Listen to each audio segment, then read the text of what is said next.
అందరికీ నమస్తే. ఈరోజు చాలా విచిత్రమైన స్టేట్మెంట్లు విన్నా. ఏంటి విచిత్రమైన స్టేట్మెంట్ అంటే, హైదరాబాద్ డెవలప్మెంట్ చేసిందంటే మనకైతే తెలుసు, మనమైతే అందరం చెప్తాం, అందరూ డెవలప్మెంట్ చేసిందని చెప్తాం. చంద్రబాబు డెవలప్ చేసిండు, వైఎస్ డెవలప్ చేసిండు, అంతకన్నా ముందు పెద్ద పెద్దోళ్ళు డెవలప్ చేసిండ్రు, తర్వాత కేసీఆర్ డెవలప్ చేసిండు. ఇప్పుడు ఏం జరుగుతున్నది చూడాలి, క్వశ్చన్ మార్క్ అది. కానీ రేవంత్ రెడ్డి గారి డిక్షనరీలో 2014 కన్నా ముందు డెవలప్మెంట్ చేసింది చంద్రబాబు నాయుడు అంటారు. చంద్రబాబు నాయుడు డెవలప్మెంట్ స్టార్ట్ చేసిండు, వైఎస్ఆర్ కొనసాగించిన అంటారు. 14 నుంచి 23 వరకు అదొక బ్లాంక్ పీరియడ్గా చూపిస్తారు. కానీ ఫస్ట్ టైం రేవంత్ రెడ్డి గారు వీళ్ళ ఒక ప్రోగ్రాం పోయినరు. ఆ ప్రోగ్రాంలో 2014 నుంచి ఏం జరిగింది డెవలప్మెంట్ అనే విషయాన్ని ప్రస్తావించారు. అన్ని విషయాల మీద మాట్లాడదాం. మనం సబ్స్క్రైబ్ 2 lakhs దగ్గరకు వచ్చినాం. ఇక కొంచెం అయితే 2 lakhs టచ్ అవుతాం. చూసేవాళ్ళు 70% సబ్స్క్రైబ్ చేసుకోవట్లేదు, సబ్స్క్రైబ్ చేసుకోండి. ఫస్ట్ రేవంత్ రెడ్డి గారి స్పీచే విందాం. ఆయన పోయింది మహేశ్వరం కాన్స్టిట్యున్సీలో మల్బార్ జ్యువెలరీ ఉంది కదా, బంగారం తయారు చేసే షాపులు, అది మ్యానుఫ్యాక్చరింగ్ యూనిట్ ఈరోజు ప్రారంభించారు. నిజానికి అది 2021లో అగ్రిమెంట్ అయింది తెలంగాణ ప్రభుత్వంతో. 750 కోట్ల రూపాయలు పెట్టేందుకు అప్పుడున్న ప్రభుత్వం, బీఆర్ఎస్ ప్రభుత్వం వాళ్ళతోన అగ్రిమెంట్ చేసుకున్నది. అక్కడ నుంచి ఇక వాళ్ళు స్టార్ట్ చేసినారు. తర్వాత లాంచ్ అయ్యింది, ప్రాజెక్ట్ లాంచ్ అయ్యి లాస్ట్కి ఈరోజు ప్రారంభ దిశగా వచ్చింది. ప్రాజెక్టులు దాదాపు 3.5 ఎకరాలు గవర్నమెంట్ ఇచ్చింది భూమి వాళ్ళకు. ఇదంతా నడుస్తుంది. అప్పుడు శంకుస్థాపన చేసింది కేటీఆర్, ప్రారంభించింది రేవంత్ రెడ్డి. అది కావాలి తెలంగాణకు. తెలంగాణలో ఏ ప్రభుత్వం వచ్చినా డెవలప్మెంట్ జరగాలి, అప్పుడే తెలంగాణ విలువ ఉంటుంది. అంతేగాని వాళ్ళు చేసినారు కాబట్టి ఈయన ప్రారంభించొద్దు అంటే ప్రారంభించాలి. ఇప్పుడు ఈ గవర్నమెంట్లో వచ్చి స్టార్ట్ చేస్తే నెక్స్ట్ ఇంకో గవర్నమెంట్ వస్తే వాళ్ళు ప్రారంభించారా? ఆ గవర్నమెంట్ వచ్చినాకనే మళ్ళీ ప్రారంభిస్తారా? కాబట్టి ఇది మంచి సాంప్రదాయమే. కానీ రేవంత్ రెడ్డి గారు మాత్రం గుర్తించినట్టున్నారు. ఏం గుర్తించారంటే, ఆ 10 సంవత్సరాలను బ్లాంక్లో పెట్టడం వల్ల నష్టమే తప్ప లాభం లేదు.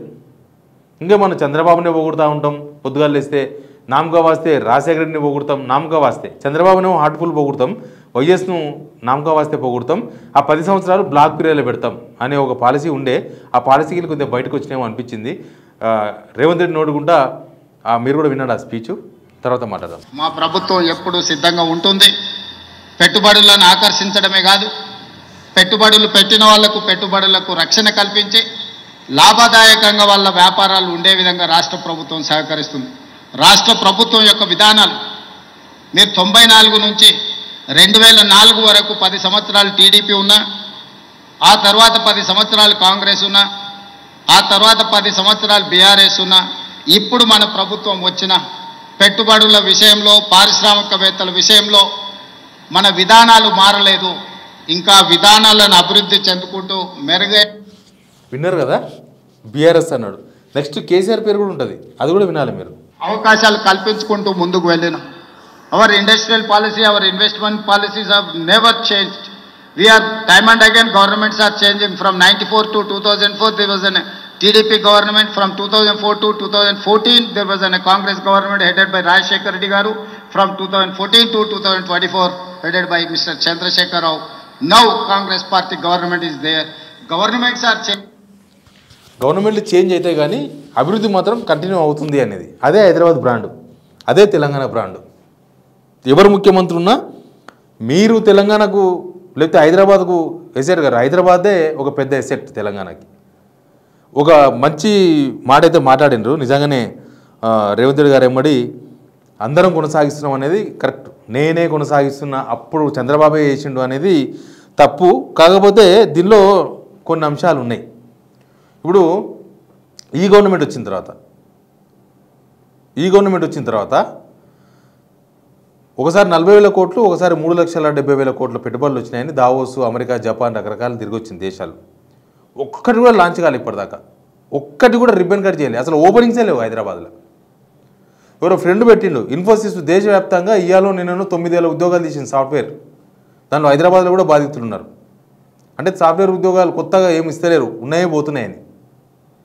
అయితే నాకు ఒక రిపోర్ట్ కూడా ఉంది నా దగ్గర, ఆ రిపోర్ట్ కూడా చూడాలి మనం.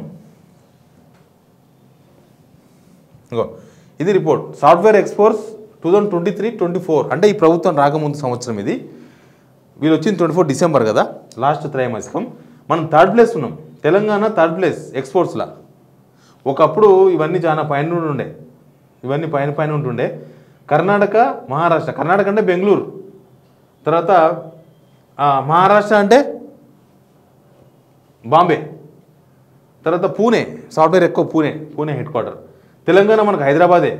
యాక్చువల్గా మనకు జిల్లాలో కూడా అక్కడక్కడ ఐటీ కంపెనీల కోసం ఏదో అప్పుడు ఐటీ పార్కులు పెట్టినరు, కొన్ని రన్నింగ్లో ఉంటున్నాయి, ఇప్పుడు అన్నీ మూలపడిపోయినాయి. నల్గొండలో చెప్తున్నారు, నల్గొండలో సేమ్ ఐటీ బిల్డింగ్స్. అంటే అందరూ హైదరాబాద్లో ఎందుకు జాబులు చేయాలి, సాఫ్ట్వేర్ జాబులు అక్కడ కూడా ఉండాలి, అక్కడ కూడా చేస్తారని చెప్పేసి కట్టినరు. అప్పుడు అక్కడ పెట్టిన ఆ బిల్డింగు పాతపడిపోయింది, అంటే మూలకు పడ్డది. ఐటీ కంపెనీలన్నీ వెళ్ళిపోయినాయి. జిల్లాలలో ఎక్కడైతే ఐటీ పార్కులకు వచ్చినాయి అవన్నీ కూడా ఎగిరిపోయినాయి. ఎందుకంటే మెయింటెనెన్స్ లేదు, ప్రభుత్వ ప్రోత్సాహం లేదు, దానికోసం వెళ్ళిపోయినాయి. కానీ ఇంకా రాలేదు. 24-25 వస్తే ఈ ప్రభుత్వంలో ఏమైందో కూడా తెలుస్తుంది. ఎక్స్పోర్ట్స్ ఎమ్మడేం పడిపోదు, కానీ కొనసాగించాలి, పడిపోవడం కాదు, పెంచాలి అవసరమైతే. కానీ ఇక్కడ పడిపోతున్నాయి.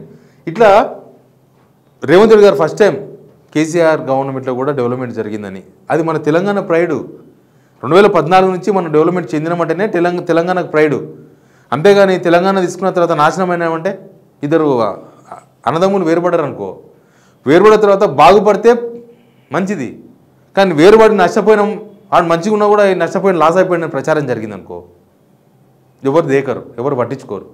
ఇప్పటిదాకా రేవంత్ రెడ్డి గారు అన్ని దివాలా తీసే మాటలే మాట్లాడారు. ఇప్పుడు ఒకటి కొంచెం మాట్లాడారు, అది కూడా హార్ట్ఫుల్గా మాట్లాడేది నాకు తెలియదు.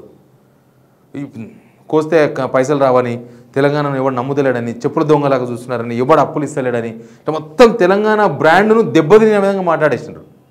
ఇప్పుడు ఏ గవర్నమెంట్ వచ్చినా మేము పాలసీ కొనసాగిస్తామంటున్నారు. కానీ ఈ గవర్నమెంట్ వచ్చిన తర్వాత అసలు ఇండస్ట్రియల్ పాలసీ ఏందో కూడా ఇప్పటిదాకా తెలియదు. ఇండస్ట్రియల్ పాలసీ లేదు ఈ గవర్నమెంట్లో, ఇండస్ట్రియల్ పాలసీ లేదు.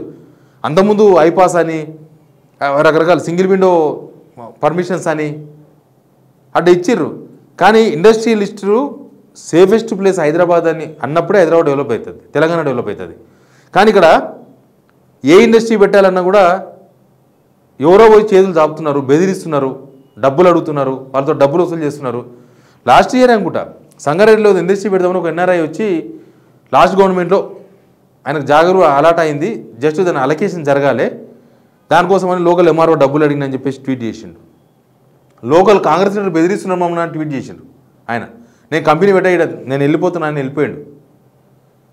అందుకే అంటున్నాం, ఇక్కడ కంపెనీలు రావడం అనేది ఎవరు పాలకున్న రావడం ఒకటి, ఉద్యోగాలు కల్పన కోసం అందరికీ ప్రభుత్వాలు ఇవ్వలేరు కదా. ప్రభుత్వ ఉద్యోగాలు ఇస్తారా? రేవంత్ రెడ్డి గారు ఏమన్నా ఇస్తారా? 2 లక్షల ఉద్యోగాలు ఇస్తామని ఇచ్చిండ్రా? రేపు ముట్టడుంది, నిరుద్యోగులు అసెంబ్లీ ముట్టడి అంటున్నారు, సెక్రటరీ అసెంబ్లీ ముట్టడుంది రేపు. ఎందుకంటే జాబ్ క్యాలెండర్ మొత్తం ఫ్రాడ్ క్యాలెండర్ ఇచ్చిండ్రు. పోయినసారి క్యాలెండర్లో సగం కూడా భర్తీ చేయలేదు, 30% భర్తీ చేయలేదు.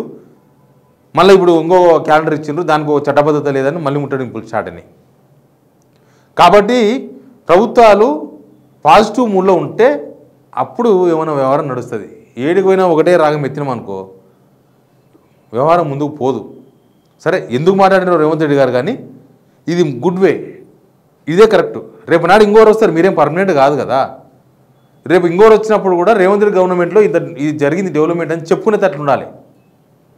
అంతేగాని ఉత్తగా మాటలకే పరిమితమైనరు అని మాట్లాడేది ఆ సిచ్యువేషన్ క్రియేట్ కాకూడదు. అది తెలంగాణకు బ్యాడ్ నేమ్ తెస్తుంది. నేను తెలంగాణ ఇంట్రెస్ట్లో మాట్లాడుతున్నా. తెలంగాణలో పాలిటిక్స్ ఏమైనా ఉండొచ్చు, గవర్నమెంట్ ఏమైనా మారచ్చు, డెవలప్మెంట్ కామన్గా ఉండాలి. బట్ రేవంత్ రెడ్డి ఈరోజు స్పెషల్గా మాట్లాడినట్టు నాకు అనిపించింది.